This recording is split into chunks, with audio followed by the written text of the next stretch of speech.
আমরা রিটার্নিং অফিসারের কাছে প্রেরণ করেন। রিটার্নিং অফিসার নিয়োগ করবে কর্মকর্তার মাধ্যমে তাদের সত্যতা যাচাই করে তারা 180, 2212, 493, 305, 174 হয়েছে। এর মধ্যে 2688 ক্রমিকে যে বছর থেকে দেশের বাইরে আছেন, অথচ ওনার স্বাক্ষর দেওয়া হয়েছে আমাদের কর্মকর্তার মাধ্যমে।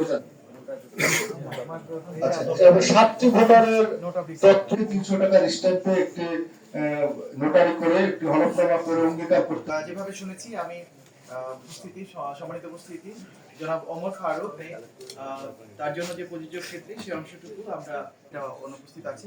সুতরাং এই ওমর ফারুকের যে মনোনয়ন পত্র সেটি অবৈধ এবং এটা বাতিল বলে গণ্য করা হয়েছে।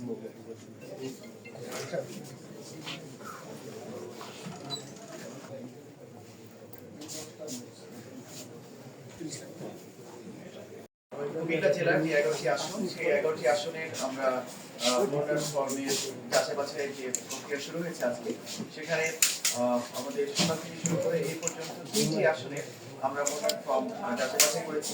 সেখানে আমাদের প্রার্থী ছিলেন 31 জন, তার মধ্যে বৈধ প্রার্থী আমরা 20 জন, অবৈধ বা বাতিল বলে আমরা গণ্য করেছি 11 জন।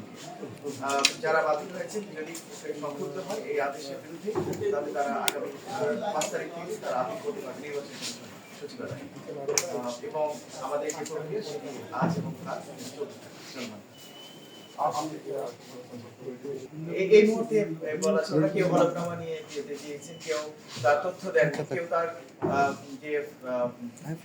যে জীবন চরিত্র সেটাও সেখানে ছিল না। স্বতন্ত্র প্রার্থীর ক্ষেত্রে আমরা বিশেষ করে দেখেছি যে 1% ভোটের যে শর্ত ছিল সেটি মূলত তারা পূরণ করতে পারেনি।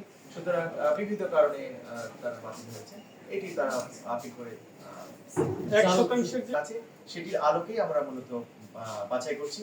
আদালত থেকে যদি কোনো অভিজ্ঞ আদালত থেকে যদি কোনো নির্দেশনা আসে সেটি হয়তো আমরা প্রতিপালন করব।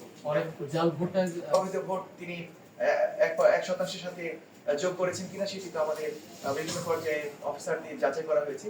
সেটি তারা মাঠে দেখেছে যে কোনটা সঠিক ভোটার ছিল, কোনটি সঠিক ছিল না। যাদের সঠিক ভোটার ছিল না তাদেরটাই বাতিল হয়েছে।